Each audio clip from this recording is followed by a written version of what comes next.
est un responsable politique et un leader politique dans ce pays, sa place n'est pas en prison.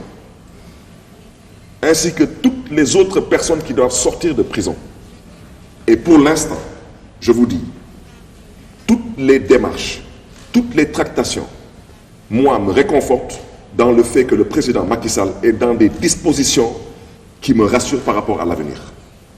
Et je ne peux pas comprendre aujourd'hui qu'on arrive à ce stade et que certaines personnes veulent remettre tout le travail en cause. Et ils ont été impliqués en amont, pendant et en aval. Quelqu'un qui me dit « je suis prêt à prendre le président Macky Sall au téléphone pour des salutations d'usage », ça veut dire qu'il est dans de bonnes dispositions. Donc je ne vois pas qu'est-ce qui a changé entre-temps. Et moi, je refuse d'hurler avec les loups. Hein. Je refuse. C'est le Sénégal qui m'importe et qui m'intéresse. Parce que ceux qui sont là en train de parler aujourd'hui, je vous ai déjà dit, certains, s'il y a les élections demain, ils sont candidats. Mais ils ne vous ont pas dit pour l'instant les actes qu'ils posent pour que Khalifa Sall soit éligible. Ça, ils ne vous l'ont pas dit. Parce qu'ils ne posent aucun acte. Eux, leur candidature, ça vaut la peine de consentir tous les sacrifices. Mais la candidature de Khalifa Sall, à leurs yeux, n'a aucune valeur. Et ça, c'est pas courtois. Ça, c'est pas amical. Ça, c'est pas sénégalais. Surtout quand les gens vous disent qu'ils sont prêts à vous soutenir, vous. Il faut qu'on se respecte mutuellement. Il faut qu'on respecte les Sénégalais. C'est important, chers amis. Personne ne m'a jamais vu communiquer depuis que j'ai commencé en politique de la sorte. Mais le Sénégal, aujourd'hui, a droit à connaître la vérité. Bonjour, monsieur le maire, Barthélémy Dias. Bonjour également à tous mes confrères. À propos de vérité, est-ce que vous pouvez nous dire ce qui s'est réellement passé ce matin-là dans la salle VIP du Grand Théâtre entre vous, le président de la République, M. Habib Sy et Khalifa Sall? Parce que Yewwi Askan Wi accuse le service com du palais d'avoir fait un usage autre des images prises ce matin-là entre vous quatre. Alors, Barthélémy Dias, il y a toujours eu l'image qui vous colle à la peau d'un jusqu'au boutiste, d'un va-t-en-guerre. Dans une émission entre nous à Walf, vous avez dit que vous faisiez partie des responsables de Taxawu Sénégal qui s'étaient opposés à ce que Khalifa Sall aille répondre à l'invite du président de la République à l'apparition de la pandémie à Covid-19. Qu'est-ce qui s'est passé entre-temps pour que vous soyez un apôtre du dialogue? Acceptez aujourd'hui ce que vous avez refusé hier. Dernière question, est-ce que le fait qu'il y ait eu aujourd'hui cette épée de Damoclès judiciaire, parce que l'affaire Ndiaga Diouf n'est pas encore vidée définitivement et que vous risquez une révocation si jamais la justice confirmait donc la peine déclarée donc en première instance, est-ce que cela a beaucoup à jouer dans votre démarche aujourd'hui d'un homme apaisé, d'un homme qui invite au dialogue? Merci. Je vous remercie, mon cher Pierre. La première question, c'est ce qui s'est passé au Grand Théâtre. Ce qui s'est passé au Grand Théâtre, c'est qu'à l'arrivée du président de la République, nous sommes allés visiter les stands. Et après la visite des stands, nous sommes allés au salon présidentiel. Et au salon présidentiel, comme vous savez, il y a un salon annexe. Et dans le salon annexe, il y avait donc mes invités. C'est moi, Barthélémy Dias, parce que moi, je vous dis une chose, j'assume tous mes actes. C'est moi qui ai demandé au protocole de la présidence de la République de bien vouloir faire venir le maire honoraire de Dakar, M. Khalifa Sall, ainsi que Madame le maire Soham El Wardini, qui a fait le portage pour le compte et le nom de la ville pour le 6e forum, et de faire venir un invité de marque, en l'occurrence le président Habib Sy, que j'ai invité parce que je ne peux pas inviter tous les leaders, c'est pas possible. Et ils les ont fait venir. L'échange n'a pas duré plus de 2 minutes, je parle bien de 120 secondes. On n'a pas passé plus de temps que cela. Et je vous ai dit que dans cet échange, je pense que si je ne me trompe pas, Khalifa Sall n'a même pas parlé. Je pense que le président de la République a un peu taquiné Habib Sy en lui disant « mon grand frère ». Et je pense que Habib Sy, monsieur le ministre d'État, ne me laissera pas dire n'importe quoi. Il lui a dit « Monsieur le Président, le fameux Habib Sy que tu as toujours connu n'a pas changé, c'est le même Habib Sy qui est là ». Et moi, j'ai eu à intervenir en disant au président Macky Sall, j'ai dit « Monsieur le Président Macky Sall, avec tout le respect que je vous dois, je souhaiterais d'abord remercier le maire honoraire, Khalifa Sall, remercier Mme Soham El Wardini qui a fait le portage pour la ville de Dakar, mais remercier surtout M. Habib Sy qui m'a fait l'honneur de venir aujourd'hui, de par sa présence, marquer l'élégance politique qui est la nôtre. Mais je voudrais vous dire, Monsieur le Président Macky Sall, que l'appel, c'est mon appel, ce n'est pas le vôtre. Et ils sont tous mis à rigoler. Et le président Macky Sall s'est retourné, il a regardé Habib Sy et Khalifa Sall. Il leur a dit, monsieur le maire de Dakar a raison, c'est l'appel du maire de Dakar, ce n'est pas le mien. Je lui ai dit donc, je souhaiterais franchement rétablir les pendules à l'heure. Rendez à César ce qui revient à César. C'est l'appel de Barthélémy Diaz.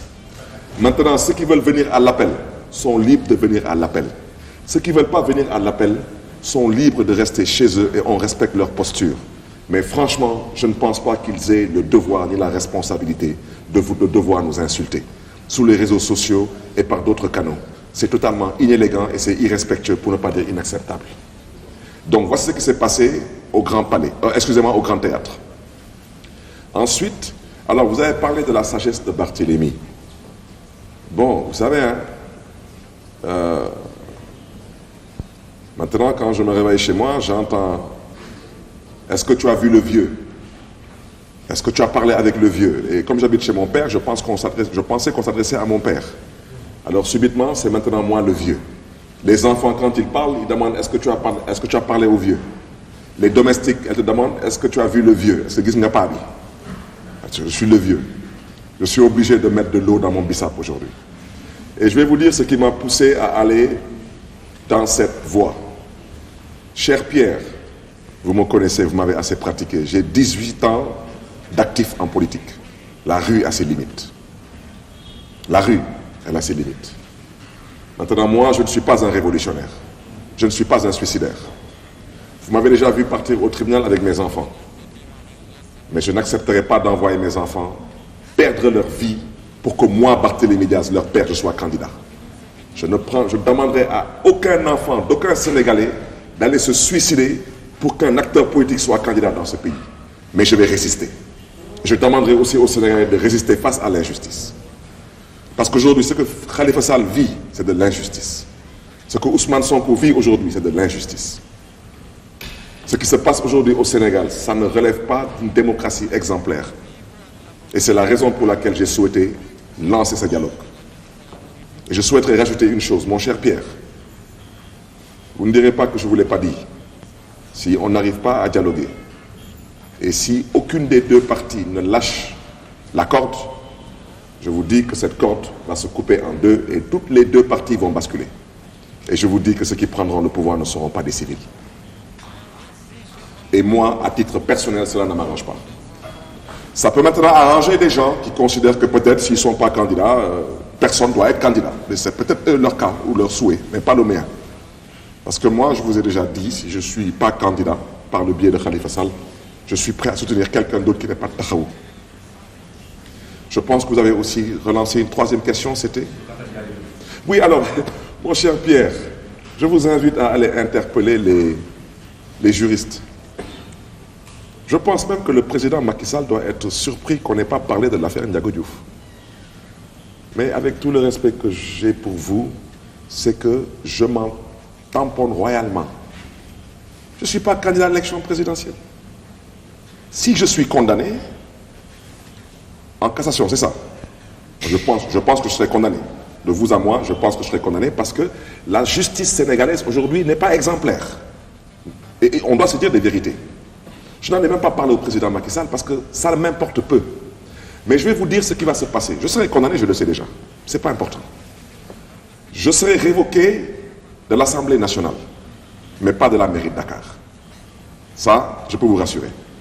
Et vous pouvez interpeller tous les juristes. Oh, vous inquiétez pas, je ne suis pas un analphabète. Et c'est ce que je fais. Maintenant, si on me révoque de l'Assemblée nationale, ce n'est pas important. Parce que l'Assemblée nationale, aujourd'hui, franchement, vous savez mieux que moi qu'elle ne survivra pas à l'élection présidentielle. Quel que soit le président qui sera élu par le peuple sénégalais, sera obligé de dissoudre l'Assemblée nationale du Sénégal. Parce que personne ne peut diriger ce pays avec une telle assemblée. Donc il leur reste là-bas peut-être, disons, je ne sais pas moi, une dizaine de mois, une année maximum. Si on veut me priver de ce mandat, honnêtement, je vous dis, la dernière fois, il a fallu que le secrétariat de l'Assemblée nationale m'appelle pour que je vienne prendre mes indemnités. Parce que depuis que je suis installé, je ne suis même pas allé prendre mes indemnités. Voilà. Donc, vous savez, être à l'Assemblée ou ne pas être à l'Assemblée, c'est le cahier de mes soucis. Mais je serai condamné, je le sais, parce que la justice sénégalaise ne m'inspire aucune confiance. Et c'est aussi l'une des raisons pour lesquelles je voulais qu'on parle avec le président Macky Sall. Parce que à quand l'indépendance de la justice et à quand l'arrêt de la manipulation de certains magistrats qui ont décidé de rendre la justice à la tête du client? Donc, moi, Barthélémy Diaz, échanger avec le président Macky Sall sur le cas Ndiaga Diouf n'est d'aucune utilité pour moi, d'aucune importance. Parce que je ne suis pas candidat à l'élection présidentielle. Rester à l'Assemblée nationale pour 1 an de plus n'en vaut pas la peine. Et je sais très bien que je serai condamné. Et je sais qu'après ma condamnation, je ne serai pas révoqué de la mairie de Dakar et vous pouvez interpeller tous les juristes qui vous donneront les éléments de langage. Donc ne vous inquiétez pas pour ça, Pierre. Pierre, seul le Sénégal m'importe. Le Sénégal m'a vu naître et grandir. Le Sénégal m'a tout donné. Moi, aujourd'hui, j'ai une dette envers le Sénégal. De ma génération aujourd'hui, je pense qu'il n'y a aucun Sénégalais qui peut prétendre dire que le Sénégal a autant fait pour lui que moi, Barthélémy Diaz. Le Sénégal m'a tout donné, tout. Tous les postes électifs